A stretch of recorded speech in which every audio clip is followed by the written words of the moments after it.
വയനാട് മേപ്പാടി എരുമക്കൊല്ലിയിൽ അറുമുഖനെ കൊന്ന കാട്ടാനയ്ക്ക് ആയുള്ള ദൗത്യം ആരംഭിച്ചു. ആനയെ ഉൾവനത്തിലേക്ക് തുരത്തുന്നതിന്റെ ഭാഗമായി കുങ്കിയാനകളെ കാട്ടിലേക്ക് കൊണ്ടുപോകുന്നുണ്ട്.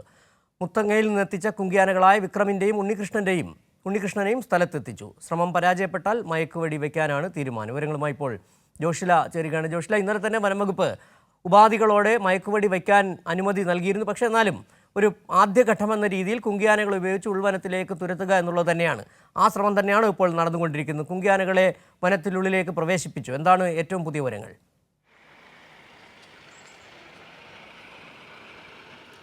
സിജു, ചീഫ് ലൈഫ് വാർഡൻ ഇന്നലെ തന്നെ മയക്കുവെടി വെക്കാനുള്ള നിർദ്ദേശം നൽകിയതാണ്. അത് ഉപാധികളോടെയാണ് എന്ന് മാത്രമായിരുന്നു ഉള്ളത്. കാരണം വലിയ ഒരു ഭീതിയാണ് ഈ പ്രദേശങ്ങളിലാകെ തന്നെ കാട്ടാന ഇന്നലെ വിതച്ചിട്ടുള്ളത്. കഴിഞ്ഞ ദിവസം അറുമുഖനെ കൊന്നതോടുകൂടി വലിയൊരു പേടിയിലാണ് ആളുകൾ ഉണ്ടായിരുന്നത്. അത് മാറ്റുക, അവരുടെ ഭീതി അകറ്റുക എന്നുള്ളത് കൊണ്ട് തന്നെ കാട്ടാനകൾ നിരന്തരം ഇറങ്ങിക്കൊണ്ടിരിക്കുന്ന സ്ഥലമാണ് ഞാൻ ഈ നിൽക്കുന്ന പ്രദേശം. അതായത് കടൂർ കുന്ന് എളമ്പിലേരി മേഖലയാണ്.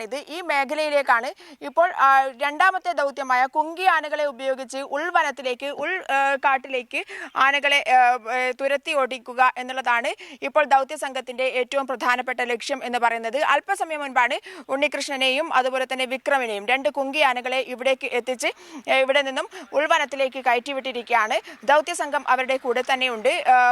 അജേഷ് മോഹൻദാസിന്റെ നേതൃത്വത്തിലുള്ള വെറ്റിനറി സർജൻ അടക്കമുള്ള ആളുകൾ ഏത് സമയത്തും മയക്കുവെടി വെക്കാൻ തയ്യാറായി നിൽക്കുന്നുമുണ്ട്. എന്തായാലും അത്തരത്തിൽ ഒരു നടപടിയിലേക്ക് കടക്കേണ്ടി വരില്ല ഇന്ന് എന്നാണ് നമുക്ക് മനസ്സിലാക്കാൻ സാധിച്ചിട്ടുള്ളത്. കാരണം ഇന്നലെ തന്നെ ദൗത്യ സംഘം ഈ ഭാഗങ്ങളിലൊക്കെ തന്നെ തിരച്ചിൽ നടത്തിയിരുന്നു, ആനക്കൂട്ടത്തെ കണ്ടെത്തിയിരുന്നു. എന്നാൽ ഇതിൽ അറുമുഖനെ കൊന്ന ആന ഏത് എന്ന് കൃത്യമായി വിലയിരുത്തേണ്ടതുണ്ട്, അല്ലെങ്കിൽ കണ്ടെത്തേണ്ടതുണ്ട്. ആ ആനയെ കണ്ടെത്തിയാൽ മാത്രമേ മയക്കുവെടിക്കുള്ള സാധ്യതയുള്ളൂ. അത് സ്പോട്ട് കൃത്യമായി കണ്ടെത്തിയ ശേഷം മാത്രമേ അത്തരത്തിൽ ഒരു നടപടിയിലേക്ക് വനംവകുപ്പിന് കടക്കാൻ, ദൗത്യസേനയ്ക്ക് കടക്കാൻ സാധിക്കുകയുള്ളൂ എന്നുള്ളതാണ്. അതുകൊണ്ട് തന്നെ ഇന്ന് ആ ആനകളെയൊക്കെ തന്നെ തുരത്താനുള്ള ശ്രമം നടത്തുകയാണ്.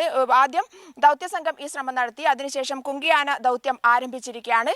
എന്തായാലും അല്പസമയം മുൻപാണ് കുങ്കിയാനകൾ ഇതുവഴി കാട്ടിലേക്ക് കയറിപ്പോയിരിക്കുന്നത്. ആ ദൗത്യം ആരംഭിച്ചു കഴിഞ്ഞു. കുങ്കിയാനകൾ ഉൾവനത്തിലേക്ക് കാട്ടാനകളെ കൊണ്ടുപോയി കഴിഞ്ഞാൽ, അല്ലെങ്കിൽ അകറ്റിക്കഴിഞ്ഞാൽ, തുരത്തിക്കഴിഞ്ഞാൽ അത് വീണ്ടും ഇന്ന് രാത്രി തിരിച്ചു വരുന്നുണ്ടോ എന്നുള്ളത് പരിശോധിക്കും. അങ്ങനെയാണെങ്കിൽ മാത്രമേ മയക്കുവെടി വെക്കാനുള്ള ഒരു സജ്ജീകരണത്തിലേക്ക് ദൗത്യസേന കടക്കുകയുള്ളൂ. കാരണം ഈ മേഖല എന്ന് പറയുന്നത് ഒരു മലനിരകളുടെ ഒരു മേഖലയാണ്.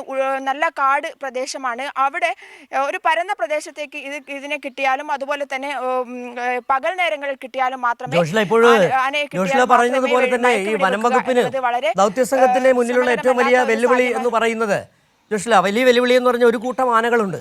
അതിൽ അറുമുഖനെ കൊന്ന ആന ഏത് എന്ന് കണ്ടെത്തുക എന്നുള്ളത് വലിയ വെല്ലുവിളിയാണ്.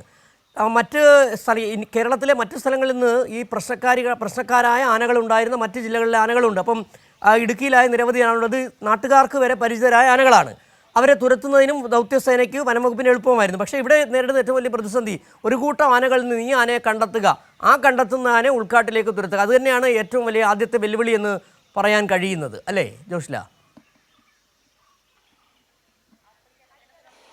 തീർച്ചയായും സിജു, ഇന്നലെ ഒരു കൂട്ടം ആനകളെ കണ്ടെത്തിയിരുന്നു ഈ പ്രദേശങ്ങളിൽ. ഇന്ന് രാവിലെ 3 ആനകളെയാണ് കണ്ടുള്ളത്. അതിൽ ഒന്നിനെ വനംവകുപ്പ് ലക്ഷ്യമിട്ടിട്ടുണ്ട്. അത് തന്നെയാണ് അറുമുഖനെ കൊന്ന ആന എന്നുള്ള ഒരു സംശയം വനംവകുപ്പിനുണ്ട്. അത് ശാസ്ത്രീയമായി സ്ഥിരീകരിക്കേണ്ട കാര്യമേ ഉള്ളൂ. പക്ഷേ ഈ 3 എണ്ണത്തിനെയും ഇപ്പോൾ തുരത്തുക എന്നുള്ളതാണ്, ഉൾവനത്തിലേക്ക് തുരത്തുക. അതായത് വന്യജീവി നിയമം നിലനിൽക്കുന്ന ഒരു പ്രത്യേക സാഹചര്യത്തിൽ അത് ആദ്യം ഉൾവനത്തിലേക്ക് ഇതിനെ കൊണ്ടുപോകുക എന്നുള്ളത് തന്നെയാണ് വനംവകുപ്പിന്റെ ലക്ഷ്യം. അതിനുശേഷം മാത്രമേ അത്തരത്തിൽ വീണ്ടും ഉപദ്രവകാരിയായി ഇറങ്ങുകയാണെങ്കിൽ, അല്ലെങ്കിൽ ജനവാസ മേഖലയിലേക്ക് വീണ്ടും തിരിച്ചു വരികയാണെങ്കിൽ അത് മയക്കുവെടി വെക്കാൻ തന്നെയാണ് വനംവകുപ്പ് ദൗത്യസേനയുടെ ഉദ്ദേശം എന്ന് പറയുന്നത്.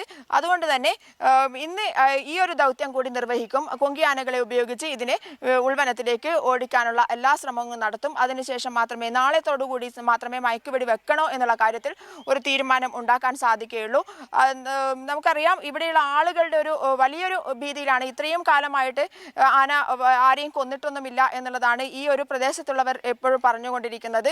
ഇന്നലെ പെട്ടെന്ന് മിനിഞ്ഞാന്ന് രാത്രി അറുമുഖൻ നേരെ ആനയുടെ മുഖാമുഖം വന്നതുകൊണ്ട് മാത്രമാണ്, പെട്ടെന്ന് രാത്രി കാണാൻ സാധിച്ചില്ല, മുഖാമുഖം വന്നതുകൊണ്ട് മാത്രമാണ് ഇത്തരത്തിലൊരു പ്രശ്നം ഉണ്ടായിരിക്കുന്നത്, കുത്തിക്കൊല്ലുന്ന ഒരവസ്ഥയിലേക്ക് പോയിട്ടുള്ളത്. എന്നാൽ മേപ്പാടിയെ സംബന്ധിച്ചിടത്തോളം മേപ്പാടിയിൽ കഴിഞ്ഞ 10 വർഷത്തിനിടയിൽ 8 പേരുടെ ജീവനാണ് ആന കുത്തി പൊലിഞ്ഞത്. അതുകൊണ്ട് തന്നെ ഇതിനൊരു അറുതി വരുത്തണം, ശാശ്വതമായ പരിഹാരം കാണണം എന്നുള്ള നിലയിലേക്ക് തന്നെയാണ് സംസ്ഥാന സർക്കാരും വനംവകുപ്പും മുന്നോട്ട് പോകുന്നത്. അത്തരത്തിലുള്ള ഫെൻസിംഗ് അടക്കമുള്ള എല്ലാ കാര്യങ്ങളും നടത്തും എന്നുള്ളതാണ്. എല്ലാ മേഖലകളിലും ഫെൻസിംഗ് സാധ്യമല്ല, എന്നാൽ പോലും ഇത്തരം കൃത്യമായി ആനകളും അല്ലെങ്കിൽ വന്യജീവികളും കടന്നു വരുന്ന മേഖലകളിൽ ഫെൻസിംഗ് നിർബന്ധമാക്കും എന്നുള്ള രീതിയിലേക്ക് തന്നെയാണ് വനംവകുപ്പ് പോകുന്നത്. അത് AK ശശീന്ദ്രൻ അല്പസമയം മുൻപ് വിശദീകരിച്ചതുമാണ്. മറ്റൊരു കാര്യം, ഈ പ്രദേശങ്ങളിൽ തന്നെ AI മാർഗം ഉപയോഗിച്ചുള്ള പുതിയ ഏറ്റവും അത്യന്താധുനികമായ സെൻസറിംഗ് സംവിധാനം, കാട്ടാനകളെയും വന്യജീവികളെയും കണ്ടെത്താനുള്ള സെൻസറിംഗ് സംവിധാനം നടപ്പിലാക്കാനുള്ള ശ്രമം നടത്തുകയാണ്. വൻ ചിലവാണെങ്കിൽ കൂടി ഇത് ഇരുളം മേഖലയിൽ ഇത് സ്ഥാപിച്ചിട്ടുണ്ട്. അത് വിജയകരമാണ് എന്നുള്ള കാര്യമാണ് വനംവകുപ്പിന് മനസ്സിലാക്കാൻ സാധിച്ചിട്ടുള്ളത്. ദിനേശിന്റെ IT വിദഗ്ധരാണ് ഇത് സ്ഥാപിച്ചത്. അതുപോലെ തന്നെ ആറളത്തും പാലക്കാടും ഇത് നടപ്പിലാക്കാനുള്ള ശ്രമം സംസ്ഥാന സർക്കാർ നടത്തുന്നുണ്ട്. അതുകൊണ്ട് തന്നെ അത്തരത്തിലുള്ള എല്ലാ രീതിയിലുള്ള വന്യജീവി സംഘർഷം ഒഴിവാക്കാനുള്ള എല്ലാ രീതിയിലുള്ള ശ്രമങ്ങളും സംസ്ഥാന സർക്കാരിന്റെ അല്ലെങ്കിൽ വനംവകുപ്പിന്റെ ഭാഗത്ത് നിന്നും ഉണ്ടായിക്കൊണ്ടിരിക്കുകയാണ്. കഴിഞ്ഞ ദിവസം ഇന്നലെ വൈകുന്നേരത്തോടുകൂടി തന്നെ ആറുമുഖന്റെ കുടുംബത്തിന് 5 ലക്ഷം രൂപ അടിയന്തര ധനസഹായമായി വനംവകുപ്പ് കൈമാറി കഴിഞ്ഞു. ജനങ്ങളോടൊപ്പം നിന്ന് മുന്നോട്ട് പോവുക എന്നുള്ളത് തന്നെയാണ് വനംവകുപ്പിന്റെ ഉദ്ദേശം. അതുകൊണ്ട് തന്നെയാണ് ഇന്ന് തന്നെ ഇറക്കി. ജോഷിലെയാണ് വയനാട്ടിൽ നിന്നുള്ള വിവരങ്ങൾ നൽകിക്കൊണ്ടിരിക്കുന്നത്. വയനാട് മേപ്പാടി എരുമക്കൊല്ലിയിൽ അറുമുഖനെ കൊന്ന കാട്ടാനയ്ക്കായുള്ള ദൗത്യം ആരംഭിച്ചു. ആനയെ ഉൾവനത്തിലേക്ക് തുരത്തുന്നതിന്റെ ഭാഗമായി കുങ്കിയാനകളെ എത്തിച്ചു. അതിന്റെ വിവരങ്ങളാണ് ജോഷില നൽകിയത്.